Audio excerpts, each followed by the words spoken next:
First of all, congratulations. Certainly an impressive performance tonight. I know things didn't necessarily start the way that you might have hoped, but just walk us through overall. I mean, now you've had a little time to reflect on it. How do you feel about how you performed in there tonight? Yeah, man, just how quick he closed the distance. I think that was the most surprising part, his feints. Pretty much everything went to how I thought it would be. Like I said, it was 3 weeks' notice, and I didn't change anything. I did the exact same almost as my last fight. So, you know, went out there and did the job, and man, this is an awesome feeling. Yeah, looked like you had a slight limp as you came through. Did you walk out a little banged up? Yeah, on the spinning, when I did the spinning back kick, I caught his elbow. So just on the bottom of my foot, I think it's just some soft tissue, but doesn't matter. We talked earlier in the week about how you would feel about octagon jitters and feel, and you said, you know, I think I'll be fine, and it couldn't help. I mean, you're singing and dancing on the way. I mean, what was going through your head? It looked like you were incredibly relaxed in there. A lot of people have been asking me when they said, like, asked if I was nervous, and I said no, they didn't really believe me. But when I say I'm not nervous, like, I enjoy it that much. I just love fighting. That's what we're here to fight, and it's just another fight. So when I go out there, I have fun. I'm listening to the music. I like a good song. I'm moving. I enjoy it. I'm enjoying the experience. So there's no difference when you step in the cage. It doesn't matter what it is.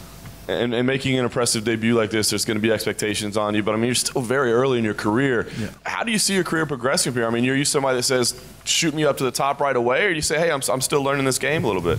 I didn't want to look past it at all with this fight because it was on short notice. But we're going to go back, have a look at what's going on, and hopefully there's big plans. I'm excited.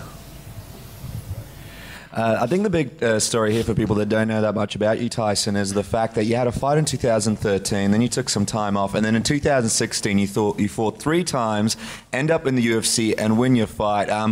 Explain a little bit about your journey in getting here. Why the break in between 2013 to 2016, and then how did you go about deciding, all right, 2016 is the year to do it? I had a bit of time and I was just doing jiu-jitsu, so and I was just loving jiu-jitsu. I met my coach, and I don't know, it was just like I just liked the lifestyle. And then once I got into, I came back to Sydney, and I was just back with my original team that I trained with when I was 16, James Tahuna, all of them just got me pumped to fight again, and yeah, it all happened pretty quickly. Explain what this year is going to be like when you look back on it, because not only do you have 4 fights, but a UFC debut. I mean, sitting up here, looking at the media, the situation that you're in, what's going through your mind? I mean, it's almost like a fairy tale movie scenario. Yeah, man, it's been exciting, and I love it. I'm loving every moment of it. I'm trying not to make it like a big thing, especially before the fight, and that's how I think I stayed calm. Because I don't get nervous, I don't really get excited either. So, but now I'm just enjoying it. And I'm liking every part. I love every part of the fight. You mentioned your former training partner, James Tahuna, who you sparred with since you were 18 years old. Talk to us sort of about that relationship. He retired not too long ago, and is part of you sort of, you know, thinking of him as sort of his career finishes and yours really starting in the UFC? Yeah, he's always got my back. He was sending me messages before, and he's like, what did he say? Just giving me little details of that no one knows what it's like to be out there except people that have been through it. And it's true. It is a different experience, and you can't. I just love having him on board with me because it makes a massive difference having someone who's been there the entire time.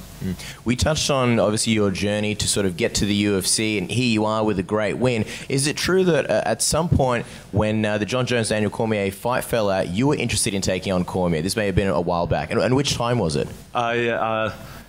He pulled out, I put up there, I was like, I'll jump in straight away. I knew almost that there was 0 chance of getting in there, but it was exactly like this. There was 0 chance of me having this fight 3 weeks out, and all of a sudden I'm in the UFC with a win under my belt. So if you don't ask, the answer's always no. Got to ask, even though you were scheduled to fight here tonight, was there any part of you that thought when Daniel Cormier was injured that, hey, you know, you might stick your hand up for Anthony Rumble Johnson at UFC 206? Now I'm not going to jump through, start calling out champions on my first debut. I got a lot of work to do. I didn't get in much sparring before this one, and it showed when I got caught. So there'll be a lot of things fixed up in training, and then I'm going to take the UFC by storm. Toss, what's the damage, mate? The nose? Oh, just that they can't call me pretty boy anymore. I got a couple bumps. I bumped my nose, but I'm pretty good. Like, I feel good. The only thing is my foot, I can't walk on it just because it's tender, but nothing's broken. I just don't look as pretty as before. So hospital for the leg or anything like that? No, or- no? probably just the after party.